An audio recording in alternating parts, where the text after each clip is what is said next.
بسم اللہ الرحمن الرحیم۔ سنو کہانی کے معزز سامعین، السلام علیکم۔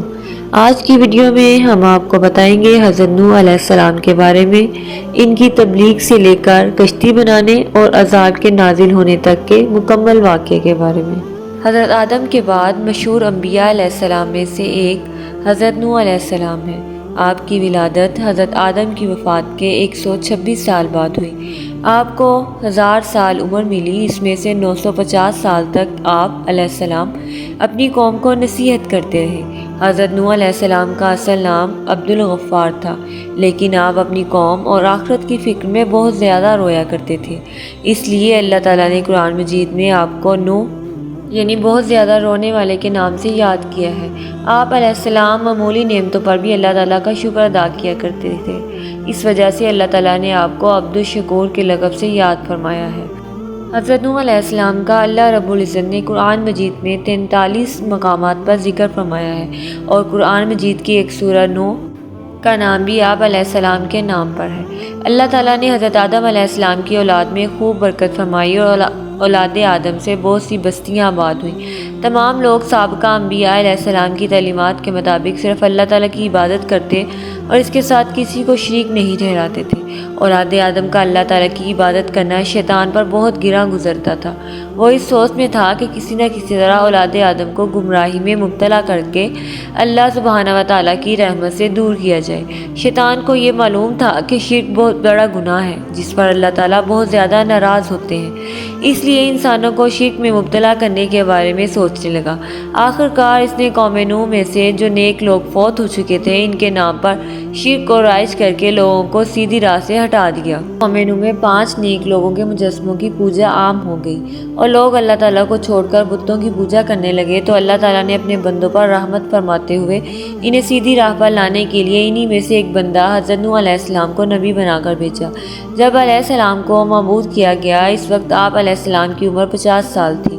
فرمان الہی ہے، یقیناً ہم نے نوح علیہ السلام کو ان کی قوم کی طرف نبی بنا کر بھیجا تاکہ وہ اپنی قوم کو ڈرائیں اس سے پہلے کہ ان پر دردناک عذاب آ جائے۔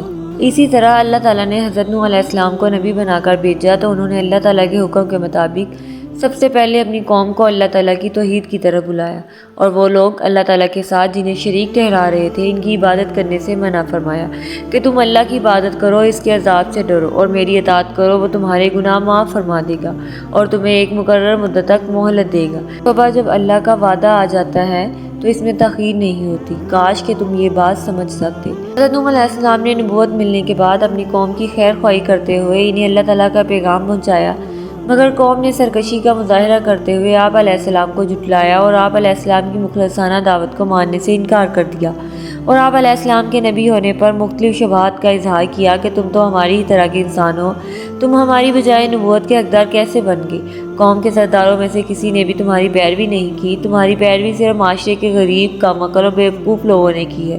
تمہارے پیروکاروں میں کوئی بھی ایسی خوبی نظر نہیں آتی جو ہم میں نہ ہو، پھر تم نبی کیسے بن گئے؟ حضرت نوح علیہ السلام کے بارے میں قوم کی شبہات ان کی جہالت اور کم عقلی کا واضح ثبوت تھے۔ حق حق ہی ہوتا ہے، چاہے اس کی پیروی قوم کے امیر لوگ کریں یا غریب۔ انسانی طریق سے پتہ چلتا ہے کہ حق کی پیروی کرنے میں غریب لوگوں نے ہی پہل کی ہے۔ قوم کے انتہائی سخت رویے کے باوجود بھی حضرت نوح علیہ السلام نے بڑے حوصلے اور صبر کے ساتھ اپنی قوم کو سمجھانے کی کوشش کی اور ان کے شبہات کا ازالہ کرتے ہوئے کہا کہ اللہ تعالیٰ نے مجھے نبی ہونے کی واضح دلیل عطا کی ہے، اور میرا تمہارے جیسا انسان ہونا نبوت ملنے میں رکاوٹ نہیں۔ میری رسالت پر ایمان لانے والوں کا مالی اعتبار سے کمزور ہونا بھی مجھے نبوت ملنے سے مانع نہیں، اس لیے کہ انسان ہونے اور عقل و فہم رکھنے کے اعتبار سے وہ تمہارے ہی جیسے ہیں۔ نبوت تو اللہ تعالیٰ کی طرف سے رحمت اور اس کا فضل ہے جو اس نے مجھے عطا کیا۔ اگر تم نے اس کی قدر نہیں کی اور بلا سوچے سمجھے مخالفت پر اتر آئے ہو، میں تو تم سے خیر خواہی سے پیش آ رہا ہوں اور اس دعوت پر میں تم سے کسی اجرت کا مطالبہ نہیں کرتا، میرا صلہ اللہ تعالیٰ ہی دے گا۔ تم میرے پیروکاروں کو گھٹیا کہتے ہو اور مجھ سے مطالبہ کرتے ہو کہ میں انہیں اپنے پاس سے دور کر دوں، یاد رکھو میں ایسا ہرگز نہیں کر سکتا، اس لیے کہ ایمان لانے کے بعد اللہ تعالیٰ کے نزدیک ان کا مقام بلند ہو چکا ہے، لہذا تم میری خیر خواہی کو مد نظر رکھتے ہوئے حق بات مان لو۔ اور حضرت نوح علیہ السلام قوم کی سرکشی کے باوجود انہیں دن رات دعوت حق دیتے رہے، اور قوم ان پر بھی جو بھی الزامات لگاتی اس کا اچھے انداز میں جواب دیتے۔ دعوت حق دیتے ہوئے حضرت نوح علیہ السلام کو 950 سال گزر گئے۔ جب ایک نسل کے لوگ مرنے کے قریب ہوتے تو وہ بعد والوں کو یہ وصیت کر جاتے کہ تم نوح علیہ السلام پر ایمان نہ لانا۔ آخر کار ان کی طبیعت ہی ایسی بن گئی کہ جسے ایمان اور حق قبول کرنے کی کوئی صورت گوارا نہیں تھی۔ انہوں نے بجائے دعوت حق کو قبول کرنے کے آپ علیہ السلام کو مختلف انداز میں دھمکیاں دینا شروع کر دی، اور ساتھ ہی ساتھ یہ کہنے لگے کہ جس عذاب سے آپ ہمیں ڈراتے ہو وہ لے آؤ۔ جب حضرت نوح علیہ السلام کی دن رات دعوت ایمان اور بے مثال کوشش کے باوجود بھی قوم نے دعوت ایمان قبول کرنے کی بجائے عذاب کا مطالبہ کر دیا، اور اللہ تعالیٰ نے بھی بذریعہ وحی آپ علیہ السلام کو آگاہ کر دیا کہ جن کی قسمت میں ایمان تھا وہ لا چکے ہیں، مزید ایمان نہیں لائیں گے، تو آپ علیہ السلام نے اپنی قوم کے سرکش اور کافی لوگوں کے مقابلے میں اللہ تعالیٰ سے مدد کی درخواست کی، تو اللہ تعالیٰ نے فوراً قبول فرماتے ہوئے آپ علیہ السلام کو ایک کشتی بنانے کا حکم دیا۔ نوح علیہ السلام کی طرف وحی بھیجی گئی کہ آپ کی قوم میں سے جو لوگ ایمان لا چکے ہیں ان کے سوا اب کوئی بھی ایمان نہیں لائے گا، بس آپ اس پر غم نہ کیجیے جو یہ کر رہے ہیں، آپ ہماری آنکھوں کے سامنے اور ہماری وحی کے مطابق کشتی تیار کریں اور ظالموں کے بارے میں ہم سے کوئی بات نہ کریں۔ نوح علیہ السلام نے اللہ کے حکم کے مطابق ایک ایسے میدان میں کشتی تیار کرنے میں مصروف، اس کے قریب و جوار میں دور دور تک کشتی چلانے کے لیے پانی موجود نہیں تھا۔ آپ علیہ السلام کی قوم کے کافی لوگ جب آپ کے پاس سے گزرتے آپ علیہ السلام کا مذاق اڑاتے اور کہتے کہ یہاں تو دور دور تک پانی موجود نہیں اور آپ پانی میں چلانے کے لیے کشتی بنا رہے ہیں۔ ان کے تصور میں بھی نہیں تھا کہ اللہ تعالیٰ انہیں پانی میں غرق کرنے والا ہے۔ آپ علیہ السلام انہیں جواب دیتے کہ جس طرح آج تم ہمارا مذاق اڑا رہے ہو اسی طرح ایک دن تمہارا بھی مذاق اڑایا جائے گا، اور تمہیں بہت جلد معلوم ہو جائے گا کہ اللہ تعالیٰ نے غضب کا شکار کون ہوتا ہے۔ اور جب حضرت نوح علیہ السلام کشتی تیار کر چکے تو اللہ عز و جل نے حضرت نوح علیہ السلام کو حکم دیا کہ آپ خود بھی کشتی میں سوار ہو جائیں اور میرے مومن بندوں اور تمام حیوانات میں سے جوڑا جوڑا کشتی میں سوار کر لیجیے، مگر کفار میں سے کسی کو بھی کشتی میں سوار نہ کرنا۔ حضرت نوح علیہ السلام نے اللہ کے حکم کے مطابق مومن بندوں کو، جن کی تعداد تقریباً 80 تھی، کشتی پر سوار کر لیا، جن میں حضرت نوح علیہ السلام کے بیٹے سام، حام، یافس اور ان کی بیویاں بھی شامل تھیں۔ تمام جانداروں کا ایک ایک جوڑا بھی سوار کر لیا۔ پھر اللہ تعالیٰ نے ایسا زبردست طوفان بھیجا کہ آسمان سے بھی زور و شور سے بارش برسنے لگی اور زمین سے بھی پانی ابلنے لگا۔ چند لمحات کے اندر پانی اتنا زیادہ ہو گیا کہ اللہ کے حکم سے کشتی تیرنے لگی اور قوم نوح کے سرکش افراد پانی میں ڈوب کر ہلاک ہو گئے۔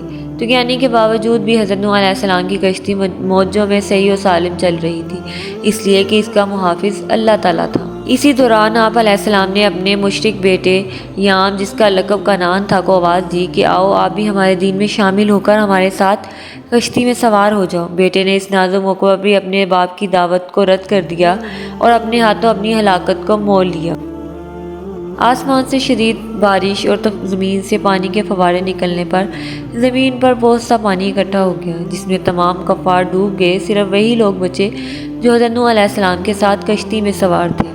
اللہ کا طے کردہ فیصلہ پورا ہو گیا تو اللہ تعالیٰ نے زمین کو حکم دیا کہ جو بھی تمہارے اوپر پانی ہے اسے پی جاؤ، اور آسمان کو حکم دیا کہ بارش برسانا بند کر دو۔ دونوں نے اللہ تعالیٰ کے حکم کی تعمیل کی۔ زمین کا پانی کم ہونا شروع ہو گیا اور پہاڑوں کی چوٹیاں نظر آنے لگیں تو حضرت نوح علیہ السلام کی کشتی جودھی پہاڑ پر جا ٹھہری، جو عراق کے شہر موصل کے قریب ہے۔ اللہ تعالیٰ نے حضرت نوح علیہ السلام سے فرمایا کہ اب آپ سلامتی کے ساتھ کشتی سے زمین پر اتر جائیے، آپ پر اور آپ کے مسلمان ساتھیوں پر اللہ تعالیٰ کی برکتوں اور رحمت کا سایہ رہے گا، اور ان میں سے کچھ کی نسلوں میں سے ایسے لوگ پیدا ہوں گے جو آگے چل کر کفر کی راہ اختیار کریں گے۔ ان کا مقصود دنیا کا عیش و آرام ہوگا، ہم انہیں دنیا سے فائدے اٹھانے کا موقع تو دیں گے لیکن آخرکار انہیں دردناک عذاب سے دوچار ہونا پڑے گا۔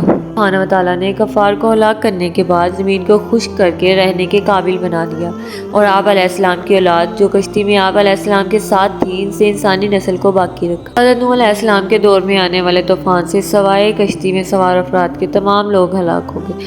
ان میں سے آگے پھر انسانی نسل کا سلسلہ چلا، اس لیے حضرت نوح علیہ السلام آدم ثانی یعنی کہ دوسرے آدم کہلاتے ہیں۔ جب حضرت نوح علیہ السلام کی وفات کا وقت آیا تو انہوں نے اپنے بیٹے کو نصیحت فرمائی کہ میں تجھے 2 کاموں کا حکم دیتا ہوں اور 2 کاموں سے روکتا ہوں۔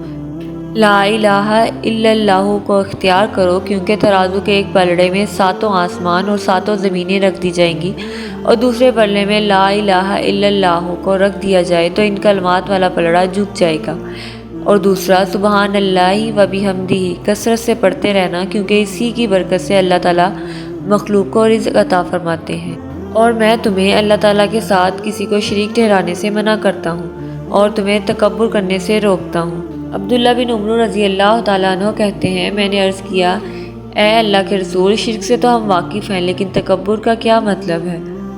کیا اچھے اور جوتے پہننا، اچھا لباس پہننا، سواری کے لیے اچھا جانور رکھنا یا اس کے پاس کثرت سے دوستوں کی آمد کا رہنا تکبر ہے؟ آپ صلی اللہ علیہ وآلہ وسلم نے فرمایا، نہیں۔ میں نے عرض کیا، پھر تکبر کیا ہوتا ہے؟